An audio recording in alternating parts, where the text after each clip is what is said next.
Hi everyone, Dr. Stephen Mercer here, and it's great to be back with you again to talk a lot about college admission and especially what's been going on with college admission during these really unprecedented times. Last time I spoke about two groups of students that I'm thinking a lot about, and I was thinking a lot about high school seniors, and I'm thinking a lot about high school juniors. And there's a set of issues around college admission that impact both groups, but this time I want to talk in more detail about high school seniors. Right now is when high school seniors, in very traditional times when we're not having a pandemic like this where everything is in change and upheaval, right now is a time when high school seniors need to be making a lot of big decisions. There's a lot going on, and usually actually about this time exactly, those decisions are made already. There's a few days left until May 1st, but things are really, really different this time, and so I think I want to talk to the high school seniors. So just like last time, my overall message is there's still a lot that's unknown. And I had said to some folks the other day, I gave them some information, and literally an hour later that information changed. And that seems to still be happening. You know, one of the things I like to do in my spare time, just for fun, I like to watch the news on the stock market. I find it to be very, very interesting. I wish I had any money to invest. I don't, but I just find it really interesting. And what I find during these times, during these tumultuous times where things are going on in society and not just the economy, is that the stock market is very volatile, right? So when it's up, it's not just up a little bit, it's up a lot. And when it's down, it's not just down a little bit, it's down a lot, and it's happening multiple times during a day or a week. And that applies to college admission right now. The volatility in positive admission decisions or negative admission decisions, which is getting denied, the surprises in who's getting into what colleges, how many students a college is admitting, the kinds of scholarships that are awarding, and the fluctuation in all the changes in policy are happening in a big way, in a volatile way right now. So I want to urge everybody that if it's feeling crazy, it is. And so it's okay. We're going to weather this storm. And high school seniors, college is not going away. And all the hard work that you've put into high school and your college applications, it's going to pay off. It might be a little different, but it's going to pay off. So when I said there's volatility on two sides of this equation. One side of the equation, it's what's going on with colleges. I'm going to talk about what's going on with students too, with seniors. But I first want to talk about the volatility and the changes going on with colleges. So a big change is May 1st is traditionally a deadline by which all applicants must notify the college to which they'd like to go that this is where I'm going. They have to fill out some forms, send in a deposit, and for all intents and purposes, the college application process is over on May 1st. Now, there's sometimes a little bit of overlap after that, but what's going to probably happen, and we already see it happening, is May 1st is not going to be the end of the process for high school seniors. Colleges are having trouble filling some of their classes. They are extending the deadline beyond May 1st, and they're offering students the option of committing by June 1st. And it's really important that you understand, if you're a senior, that that's not something across the board. That differs college by college, state by state. So if you're weighing your final decisions right now and you have not made your final decision, please, you have to double check with the colleges that you're considering and understand what their deadline is. Sometimes college websites are a little hard to navigate. There's a lot of information. If you have any doubt, just call them. It's a very simple question and it's an honest question, and you can get that answer really, really quickly. And if you need some more time, it's okay to ask. If a college has not extended their reply deadline, it's okay to say, could I have some more time? If they may not give you more time, but if they are able, they will. And then it's important that you have that information if you're going to extend it. Now, related to that is more and more colleges have what are called open applications, or they're keeping their doors open, their options open, because they are really, really worried about these uncertain times. And they're worried whether or not they're going to get the right number of students to accept the offers of admission that they've now sent out several weeks ago, and they're worried.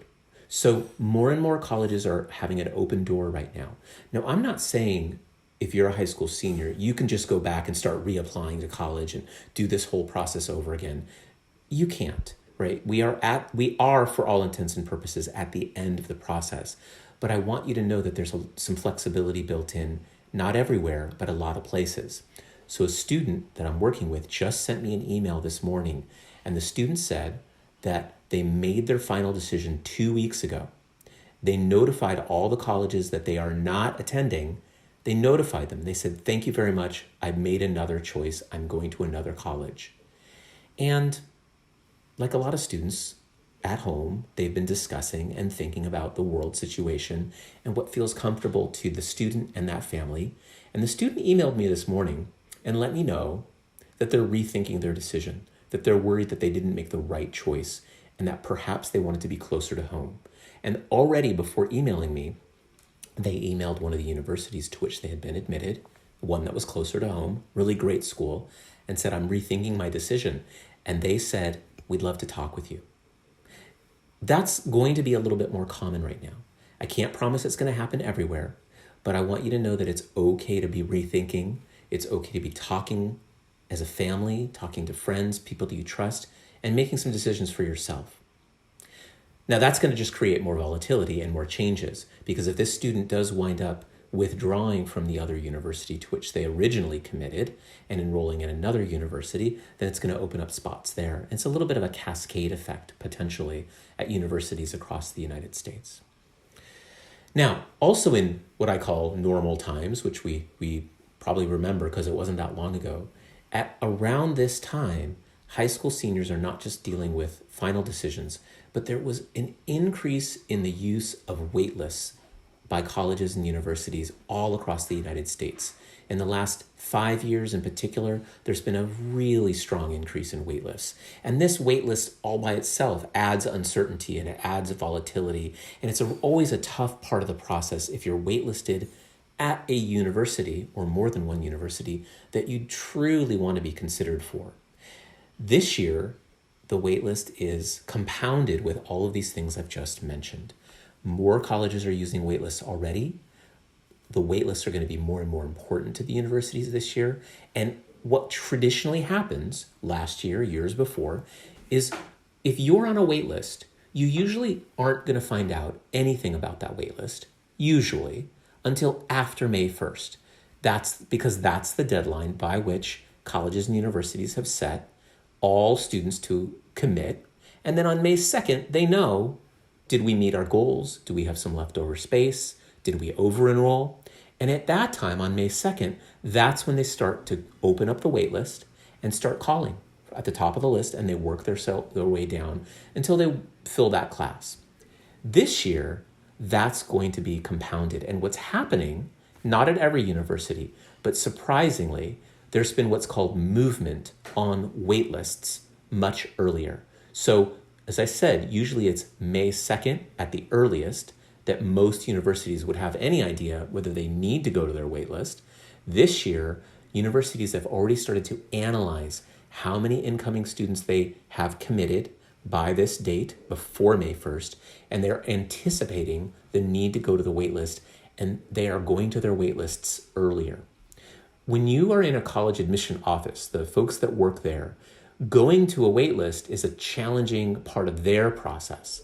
And regardless of how it feels as a student, for most universities, they can't just call one or two students if they have one or two spots to fill and immediately be all set. Because when they call a student on the wait list in traditional times, that student often has committed elsewhere. They've moved on, as they should. They've chosen a great university from those that they've already been admitted and are not on the wait list. And so that university has to put that student aside and get to the next student on their list. And that also has a cascade effect because they're often going to need to go deep into their wait list just to fill a modest number of spots available.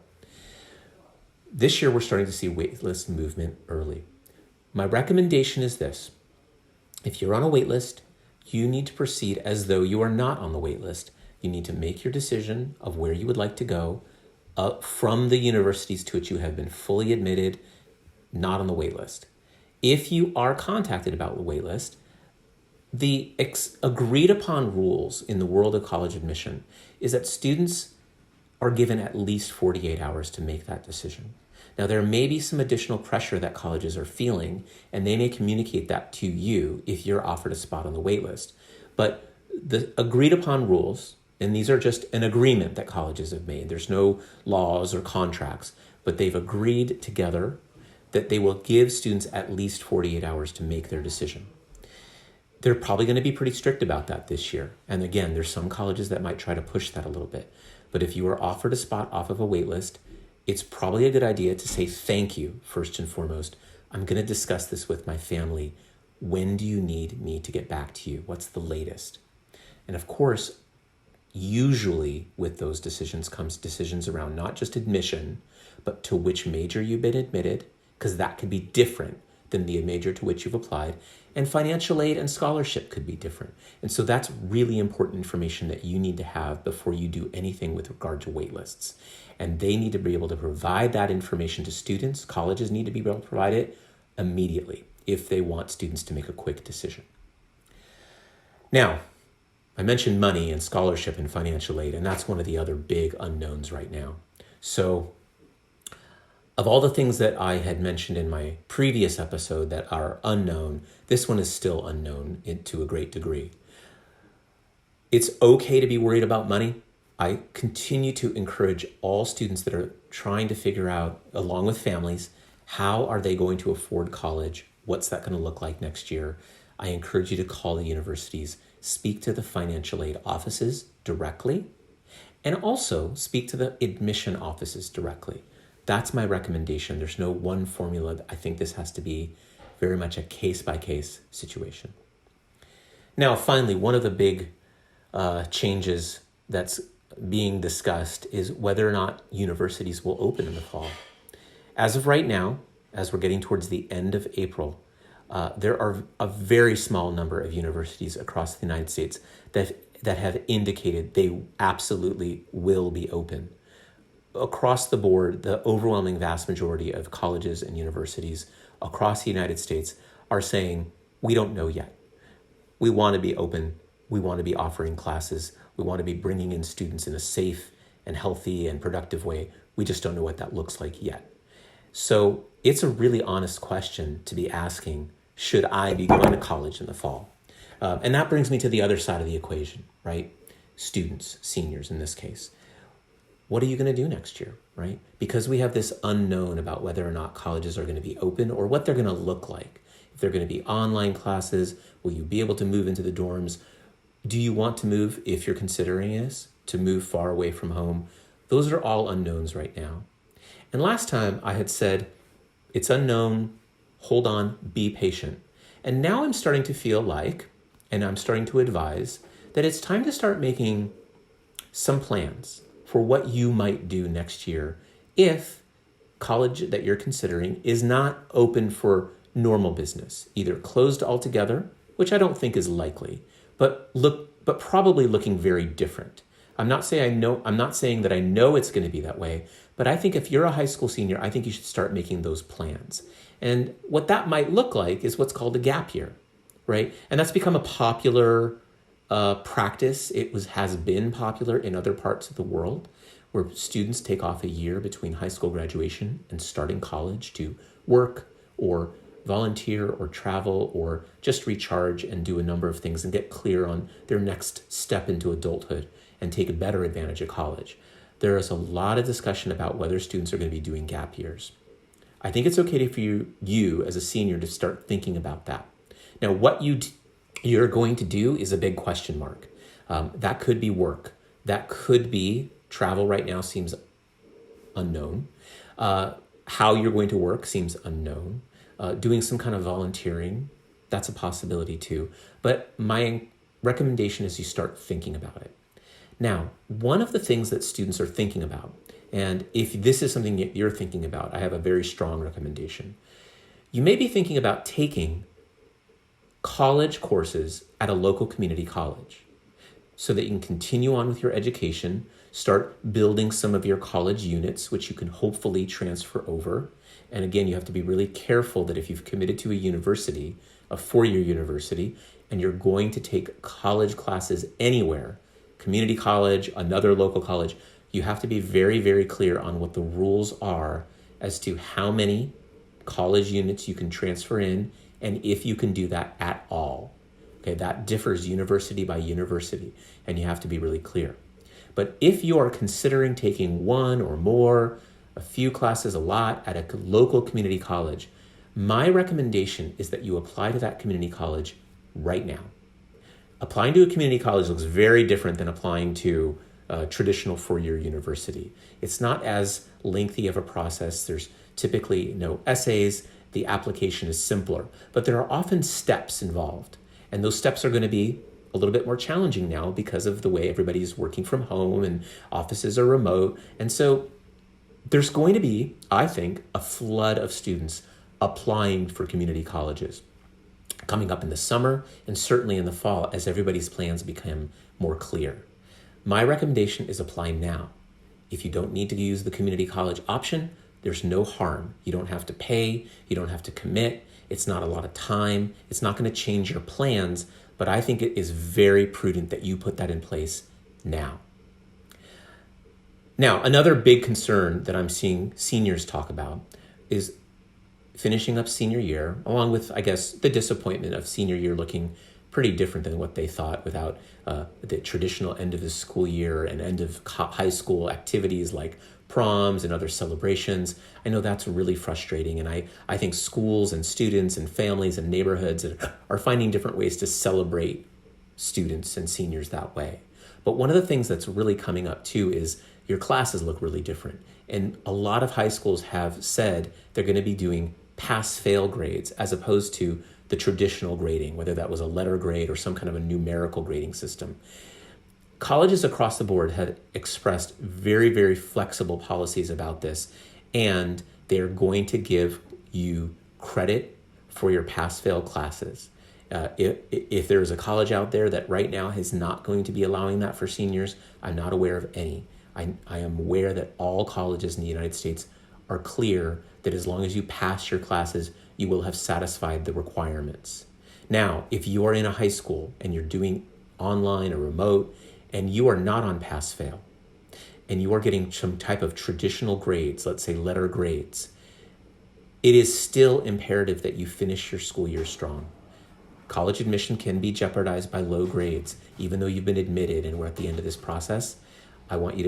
You're not the exception. You can't just go and pass your classes. You have to continue to do as well as you can. But be assured that colleges are going to accept your grades if they're pass-fail. Now, seniors, one of your responsibilities is to have your final high school transcript sent into the colleges to which you're applying so that they know you're ready to go and you've graduated. This is something that's going to be maybe a little bit challenging because your high schools are closed or your counselors are working remotely. So therefore, I'd like you to make sure that you are in close contact with your high school counselor or your school counseling office to make sure that they know when school's over where you're attending and to which admission office they need to send your final high school transcript. Okay, I think I've given you a lot of information today for you seniors.